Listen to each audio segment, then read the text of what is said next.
¿Qué tal? Nuevamente aquí con ustedes, viendo estas zonas de deformación dentro de el diagrama de esfuerzo contra deformación. Y ahora nos encontramos ya en la zona plástica. Ya hasta ahorita ya vimos la zona elástica y la elastoplástica con la fluencia, y ahora toca la zona plástica, donde vamos a encontrar dos zonas, ¿verdad? La de endurecimiento por deformación y la de estricción. Entonces, esas son las dos que vamos a ver, pero primero vamos a ver la zona de endurecimiento y hasta dónde llega. Entonces, ¿en qué consiste? Bueno, esa es la zona. Después de la zona de fluencia, sigue justamente esta zona que ya pertenece al comportamiento plástico, a la deformación plástica, que es el endurecimiento por deformación. Pero, ¿por qué le llamamos endurecimiento por deformación? Primero vamos a entender qué ocurre, ¿no? Siempre que pasamos ya hacia la zona plástica y dejamos de ejercer una fuerza sobre el material, bueno, obviamente desaparece el esfuerzo y, ¿qué creen? Siempre vamos a recuperar la deformación elástica, siempre, pase lo que pase. Y ya nos vamos a quedar con una deformación permanente. Es lo que quiere dar a entender este gráfico, donde podemos ver aquí la deformación total que sufre justamente cuando está sometido al esfuerzo. Pero una vez que yo dejo de aplicar esa fuerza, bueno, desaparece el esfuerzo y vamos a trazar, o se traza más bien, una paralela a la zona elástica. Sale como esta. Lamento que no salga muy derecha mi línea. Y esa paralela es la que me va a decir, cuál es mi deformación elástica. Y la deformación plástica, la que vamos a tener en forma permanente, será justamente esta, esta fracción. ¿Ok? Entonces, siempre paremos donde paremos mi ensayo, siempre vamos a tener esta recuperación elástica, incluso en la fractura. Una vez que se fracture, también en mi punto de fractura, también vamos a tener esa recuperación elástica. ¡Ay, qué fea línea me quedó! Pero también vamos a tener esa recuperación elástica. Ya dejo de intentarlo mejor.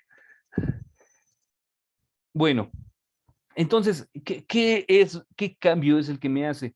Bueno, para empezar se llama endurecimiento porque va a ser mi material más rígido. Aunque realmente rígido y dureza no es algo que se parezca realmente, o no es que sea realmente su sinónimo, pero bueno, así le pusieron, ¿no?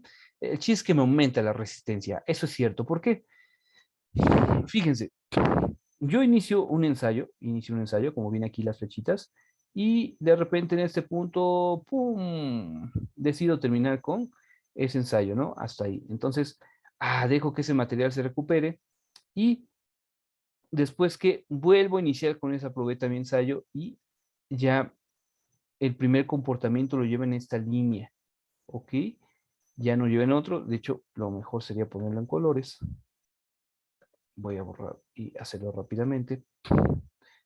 En rojo es el primer intento, ¿no? Y luego vamos a poner de azul cuando yo vuelvo a intentar generar esa tensión en mi material. Y sigo, y de todos modos aquí se va a romper, ¿no? Y va a tener su recuperación elástica. Entonces, al final de cuentas, yo veo que mi material inicialmente tenía una ductilidad mucho más grande que la que va a tener en el segundo ensayo. Es decir, que si la utilizo a partir de esas condiciones. Y bueno, ¿para qué me sirve esto? Pues me sirve justamente eso, para aumentar la resistencia que va a tener mi material. ¿Por qué? Porque la resistencia al límite elástico que tenía antes mi material era esta, y después de que yo la dejo cargar, yo la dejo de cargar, que es la línea sólida negra, la línea punteada sería mi segundo intento, y vemos que muestra una zona elástica mucho mayor. Es decir, ya tenemos un comportamiento donde podríamos utilizarla para este esfuerzo, cosa que antes no hubiéramos podido realizar. Y esa es justamente eh, lo práctico de este ensayo. Entonces, para que quede bien claro, ¿no? Fíjense, aquí algo que está es casi lo mismo que el anterior, pero aquí está en dos gráficos diferentes. Digamos que mi material yo necesito usarlo a este esfuerzo, ¿no? A este esfuerzo. Entonces, eh, ¿qué pasa? Bueno, que este esfuerzo es demasiado grande para mi límite, justamente mi límite eh, elástico, antes de que yo la someta a un endurecimiento mecánico, ¿no? ¿Por qué? Porque mi esfuerzo proporcional está aquí, entonces, fíjense, todavía no pasa ni mi fenómeno de fluencia, entonces yo no puedo usarla por encima de este esfuerzo, yo no puedo usar mi material por encima de este esfuerzo, entonces, si este va a ser mi esfuerzo de trabajo, vamos a ponerle aquí una T, pues no puedo, pero ¿qué pasa si yo someto justamente a tensión mi material y lo llevo hasta la zona de endurecimiento y yo paro por aquí justamente mi ensayo? Bueno, voy a tener mi recuperación elástica, eso ya lo sé, ¿verdad? Pero si esta yo la volviera a someter, me doy cuenta que para el segundo intento, esta tensión de trabajo que quiero utilizar ya queda dentro de mi zona elástica. Entonces, ya puedo utilizar mi material a un esfuerzo más grande, ¿no? Ya tiene una mayor resistencia, pero pues como todo, tiene sus pros y sus contras, ¿no? ¿Por qué? Porque va a tener aquí una menor ductilidad y un menor, digamos, un menor porcentaje en el que yo puedo cometer errores, ¿no? A diferencia de la primera parte. Bueno, y luego, hoy, esto es de Zoom. Y luego se puede presentar un fenómeno llamado envejecimiento por deformación acelerada, ¿no? ¿Qué pasa? Cuando yo acelero, bueno, más bien cuando yo deformo rápidamente, los átomos de carbono, que recuerdan que se segregan muy bien ahí en los aceros, bueno, pues aquí se segregan en las dislocaciones. Entonces, fijan esas dislocaciones y hay una mayor resistencia justamente para el deslizamiento de dislocaciones. Entonces, ¿qué ocurre? Aumenta mucho más la resistencia de mi material, pero también la ductilidad final disminuye la ductilidad final de mi material. ¿Y hasta dónde llega justamente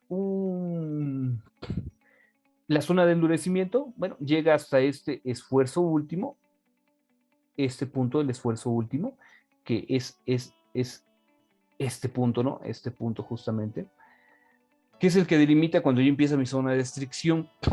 Y que este punto, bueno, va a tener muchos nombres, ¿no? UTS, por sus siglas en inglés, ¿no? Ultimate Tensile Strength, resistencia a la tensión, resistencia a la tracción, resistencia a la rotura, esfuerzo de rotura, etcétera.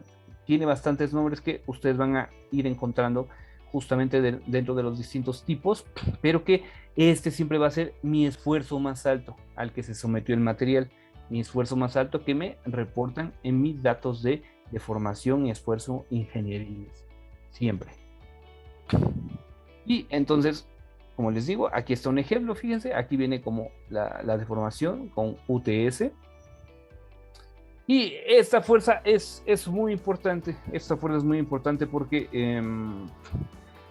prácticamente es la que me dan en muchas tablas de materiales, porque tanto el límite elástico, esta YS y este UTS, son los dos valores más importantes. Uno es hasta donde yo puedo trabajar y el otro es en caso de algún accidente, hasta qué punto yo puedo no tener algún problema, te podría cambiar la pieza, pero aún así podría seguir trabajando porque aún no presenta el fenómeno de restricción. Y vemos aquí algunos valores característicos de límite elástico y de UTS para diferentes materiales. Aquí está una vez más, aquí según ACTM. Y bueno, incluso en los libros viene así como límite elástico, resistencia a la tracción y listo, ¿no? Ahí está. Por eso son como los 3 puntos más importantes de un diagrama de esfuerzo contra deformación. Y listo. Es de toda de la zona de endurecimiento. Nos vemos en el próximo video. Espero que hayan entendido, así que chao.